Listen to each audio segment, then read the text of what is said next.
Oh, this is what boxing needs. Cannot wait for this. Welcome in CBS Sports combat analyst and co-host of Morning Combat, Luke Thomas and Brian Campbell, join us from Vegas. BC, set the scene for us there as we close in on this monster fight. The winner will be the first undisputed 168-pound champion in boxing history.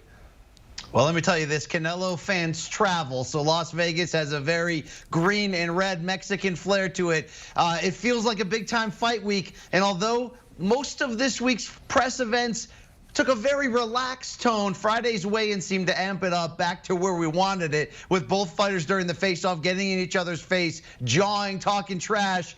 How much will that bad blood actually play into Saturday's fight? Maybe that's a separate discussion, but we've got history, we've got 4 belts on the line, and we've got the biggest star in the sport, Canelo. It's gonna be up to that underdog, Caleb Plant, to raise his game. Yeah, BC indicated the exact right thing. Las Vegas is Canelo country times 1,000. I mean, this entire moment, frankly, this week has felt like, and I'm not saying this is fair or the way anyone should else view it, but it has felt like the Canelo Alvarez party that Caleb Plant was simply invited to.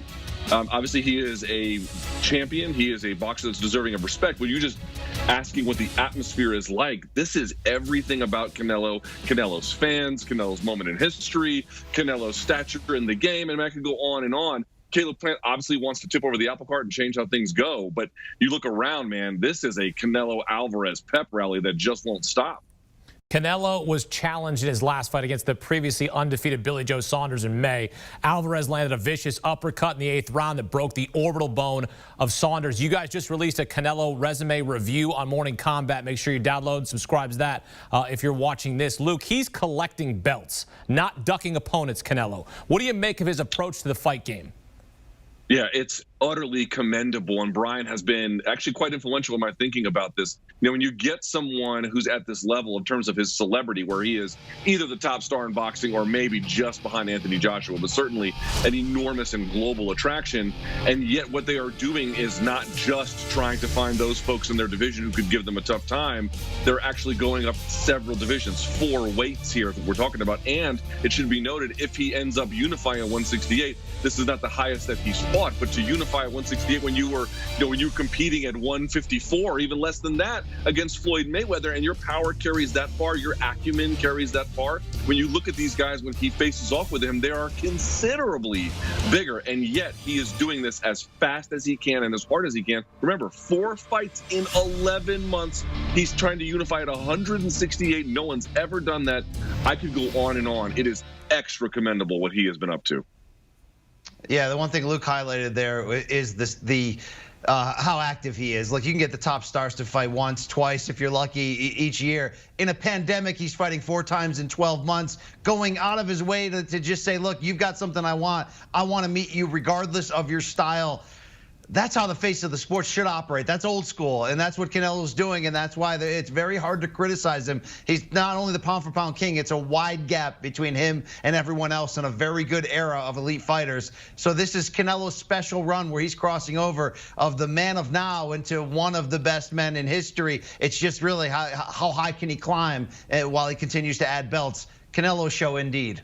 Caleb Plant holds the IBF super middleweight belt. He's a perfect 21-0 with 12 knockouts, but he's never faced anyone like Canelo. BC, how does he rise to this kind of challenge? Look, I think that he's done well in the build to this fight, showing that mental toughness, that he's not afraid. That matters. Look, that matters. In terms of, we've seen so many other Canelo opponents be polite, just ready to hand over and say, look, it was nice to grace the ring with you. We've seen emboldened confidence and self-belief in Caleb Plant. Does that matter? Can that transfer into the fight? It's up to him to show us that. But he's never been on this stage, and he's certainly never fought anyone of Canelo Alvarez's level. Does that mean you discount him completely? Absolutely not. Caleb Plant has great educated feet, quick hands, a smart boxer, but an aggressive one who throws flurries and has good defensive instincts to get out of the way in his physical prime at 29, and really willing to try to win, as he says, by any means necessary. So he's the underdog, and believe that. But he's coming to win. That should, at the very least, really amp up the energy and the drama, and really probably bring out the best Canelo Alvarez we've seen across from him. Luke, what's the game plan for old Sweet Hands in this fight? Stick and move. This is not a guy who I would recommend fighting on the inside. He tried to do a little bit of that in his biggest win today against Uzcategui, and it didn't. I mean, he had a couple of moments here or there, but in general, that was not going to be a path to victory. Brian indicated it quite correctly. Fast hands, fast feet, good combinations, good flurries, quick openings, quick entries, quick exits, over and over again. If Caleb Plant is to win, it has to be over the course of 12 rounds. The idea that he can stop a guy in Canelo Alvarez, who has literally in nearly 60 fights never been knocked down and has faced an assortment of power punchers, it just seems highly unlikely that would be a way for Caleb Plant to win. But on the other hand, could he jab his way and do great body work and make Canelo miss and then constantly use ring generalship and great angles and clever footwork and L-stepping, and the list goes on? Could he do that and feasibly, or at least in your mind, plausibly use that to get 7 rounds before all 12 are up, before he, him never tasting the canvas, something like that? That is at least a plausible way to victory. How likely that is, bit of a separate question. Alvarez is a heavy favorite at -900, so there's really no value laying that. So let's get your method of victory. BC, I'll start with you. How do you see this fight playing out, and considering all the emotion going into this fight?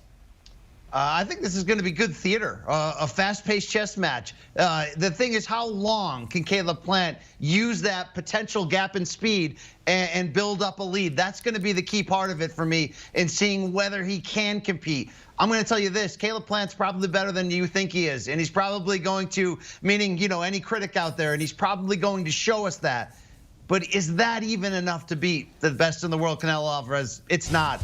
Caleb Plant does not have fight-changing power. That's going to be a thing that's going to make it hard to execute this perfect game that we're more or less asking him to do. He's going to be in this fight, but you're going to see a stoppage from Canelo Alvarez, because once he figures you out and starts to chop away at you, he'll get you out of there, especially breaking you down to the body.